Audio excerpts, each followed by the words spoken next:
Today's topic is how much mobile data do you need? It's a really good topic if you have any kind of cell phone and you're looking to use data on that cell phone. What we're going to be covering today is what mobile data is and how to activate it.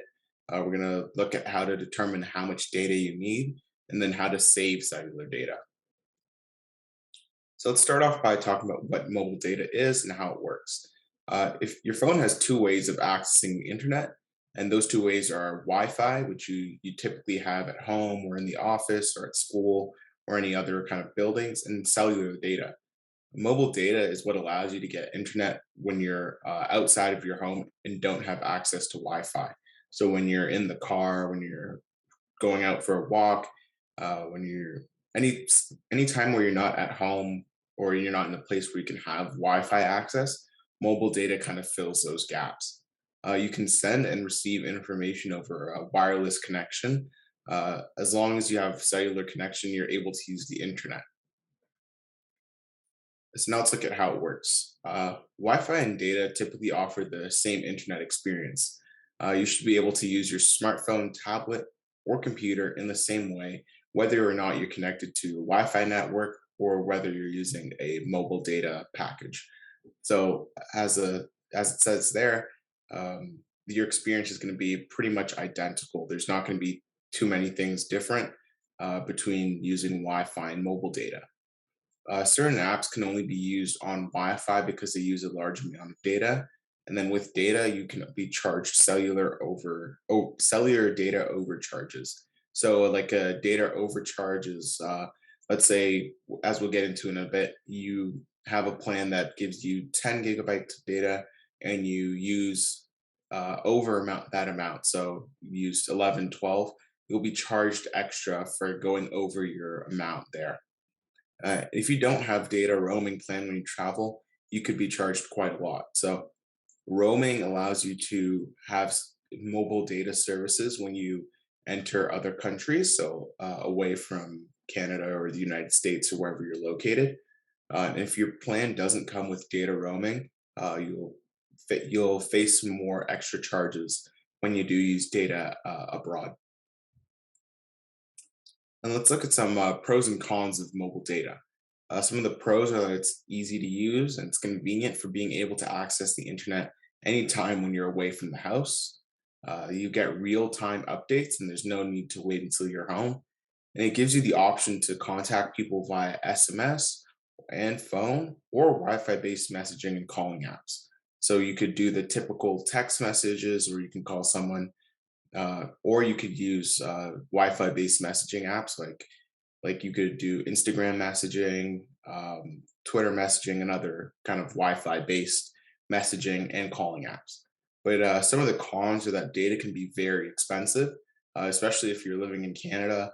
Data in Canada is way too expensive, and you've probably seen that if you do have a data plan. And we'll see that more when we look at some of the different plans. The more data that you have on your phone plan, the pricier it will be. So as you put more data on your phone plan, of course, the cost to have that extra data is going to be added on top. And then it's also dependent on cell towers. So you may not work in basements, tunnels, and rural areas. So now let's look at how to turn on data, starting with how to do it on iPhone. The fastest way to access your data function is from the top control center, which is found at the top right corner of the iPhone. To open it, swipe up from the bottom of your screen. Depending on what phone you have, you might have to swipe up from the bottom, and sometimes you'll have to swipe down from the top right corner. And once you do that, press the cellular data icon, which is marked in red here. It's circular and it's green with kind of like a cell tower icon there. So when that icon is green, that means data is active. And when you're not connected to a Wi-Fi network, here in this top control bar where it tells you your plan and whether you're on Wi-Fi, if you're not connected to Wi-Fi and you are using your mobile data, Instead of saying Wi-Fi, it will say LTE, and then it will say your carrier's name as well. And then to turn off data, you simply do the same thing. So that would be reopening the control center, and then you would tap on this icon again, and then and then it will turn gray. And when it's gray, you'll know that you're not using data anymore. Do also note that if you're connected to Wi-Fi and you have data on at the same time, your device will always use Wi-Fi first. Now let's look at how to turn on data on Android. To do that, you want to open up your settings app, and then there's an option that says data usage, and you want to press on that. Older Androids might have a mobile networks option instead, and then you want to tap the mobile data slider. This will toggle your mobile data on. So you have this mobile data here, where it says here in this green box, and then to the right of that, there's this kind of slider there. Once you press or shift that, it will turn it on and off. The slider should light up with a color when the mobile data is turned on. And then on older versions of Android, check the data enabled box. Now look at some of the troubleshooting for mobile data. If you've turned on mobile data and it isn't working, you want to make sure that airplane mode is disabled. If we go back a few slides and look at the control center, here is airplane mode. It's got the airplane icon. You want to make sure that's turned off. And then to know if it's turned off, it should be gray as it is here. And if it's turned on, it will be orange on iPhone. And you want to make sure that's off so that you can use your mobile data. Next thing might want to do is turn off your Wi-Fi. If you're connected to a Wi-Fi network, but the connection is pretty bad and you're not getting good internet, your device is still going to keep trying to connect to that Wi-Fi network, and it won't shift to data. So what you might want to do is turn off Wi-Fi so that your device stops trying to connect to the Wi-Fi network, and instead it can rely on your data. Then you want to check to see if you're roaming. That's if you're abroad. Uh, One other thing is you want to ensure that you haven't exceeded your carrier limit for data. So, for example, if your plan limits you to 5 gigabytes of data per month, and some plans will stop you at five gigabytes. So you want to make sure that you haven't gone over that limit, and that might be a reason why your mobile data isn't working. And then if that doesn't work, you could try rebooting your device, so powering it off and powering it on again. And then if none of those work, you could try contacting your mobile carrier for more help on that. Okay, so now let's look at how to determine how much data you actually need. So when you're going to buy your next phone plan, you can decide how much data you should add on to that phone plan. And then let's see how that works. So it starts off by it depends on how often you use your smartphone without Wi-Fi. So, for example, how many times do you leave the house and you go on a car ride or you go to the grocery store and you don't have access to Wi Fi? That will determine how much data you kind of need. Just know that the average person uses about 2 gigabytes to 5 gigabytes of data per month. But again, it depends on how much you use your smartphone without Wi Fi. It could be much more, much less than that. For people who rarely use data, 1 gigabyte per month could be enough. Um, and then, depending on your phone carrier and your phone plan, it'll determine how much you pay. The more data you get, the higher your phone bill will be. So, different carriers probably have different rates going for their phone plans, especially or especially looking at different countries. So, in the United States, the price there might be different than it is here in Canada. A phone plan with unlimited data could cost around $85 a month. So that unlimited data means you can use as much as you want without having any overage charges. And another thing you want to consider is you want to think about what you use your phone for when you don't have Wi-Fi. For example, when you're outside of the house, are you streaming music on Spotify for your walks, or are you using Google Maps when you're driving around? Or do you like to FaceTime your family while you're at the park? And then, since all of these applications of your devices, all these different things use different amounts of data, it'll require different amounts of data on your cell phone plan. So, for example, FaceTiming takes a lot more data than streaming music on Spotify. So, if you FaceTime a lot more than you listen to music, you're probably going to need to have a much higher amount of data on your data plan. One way to get an idea of how much data you'll need, depending on your phone carrier, you can check online, but you can go onto these data calculators, which we'll take a look at in the live demonstration. And they'll give you a good representation of based on how much data you use and what you use that data for. It'll give you a good representation of how much you should add onto your plan. For instance, Virgin Mobile and Bell have online data calculators where you can answer some questions and they'll give you an estimate about how much data you can use. On the Virgin Mobile website, you can check how much data you need by selecting your device and dragging the slider bars to represent how much time you use on different apps. So you can see there in these two screenshots, you'll select your device as it says here in this corner. So you'll say Android, iPhone, or Windows or BlackBerry. And then it'll come up with these sliders about how much you use your data. So, for example, if you send a lot of emails, you'll turn the slider to about how many emails you send in a day or a week or a month, as you can adjust there. You'll, it comes with other options to put on. So there's how much streaming video you do, so like how much YouTube you watch, how many songs you've downloaded in your music, and kind of the different apps you use as well. Uh, and it's good to consider what uses the most data in on your phone. So different apps and different applications and different things that you do on your iPhone or your Android phone take up different amounts of data. Here's a chart of how many megabytes of data is used depending on what smartphone you use. So, for example, you see here sending an email takes very little data, especially if it's only by text. Opening a web browser like a Safari or Google Chrome takes slightly more data, and downloading a photo takes even more data. And then downloading a 3.5 minute song takes about 7.1 megabytes. And do keep in mind that here are some measurements for converting between the different measurement types in data storage. We see here that 1000 megabytes, or I think it's technically 1024 megabytes, is 1 gigabyte. So keep those in mind when you're making those calculations and when you're looking at different phone plans and seeing how much megabytes you use, and then using that to see how many gigabytes you should use in storage. And then here are some more activities that you might do on your phone that would require data. Turn-by-turn navigations, that may be Google or Apple Maps.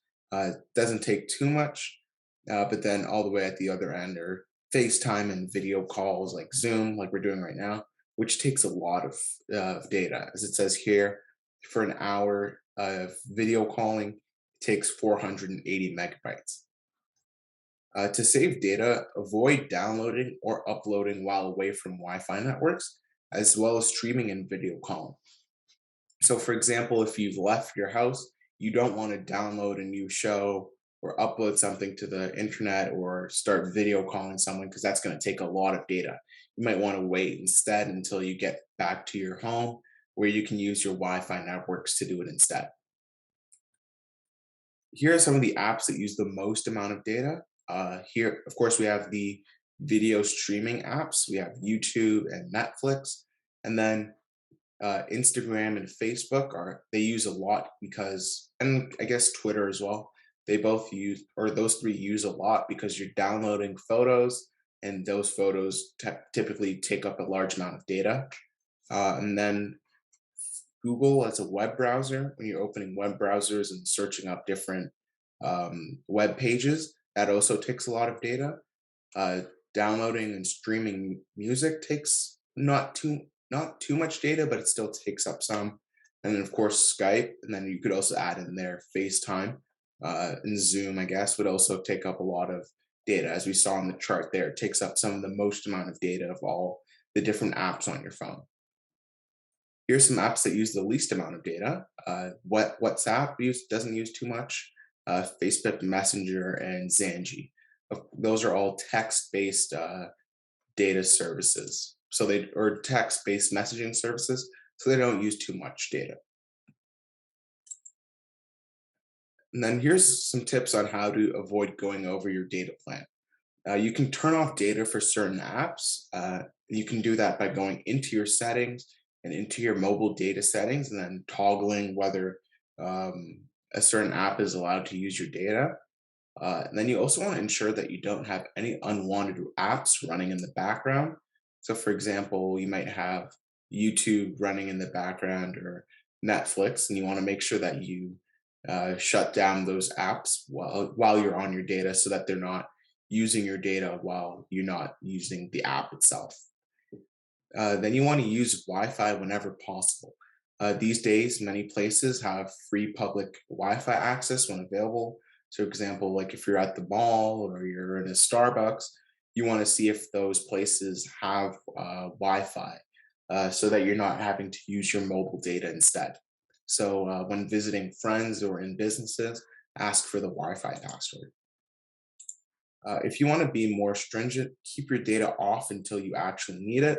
So, as I showed before, you can go to your control center or your settings to turn off your data, and then you can turn it on when you actually need it. And then you want to install your carrier's app. For example, if you're in Canada and you use Rogers, you can download the Rogers app to your mobile device, and it'll keep track of how much data you use, and it will warn you when you've come close to your limit. And then you want to add a cellular data limit, but this only really works with Android.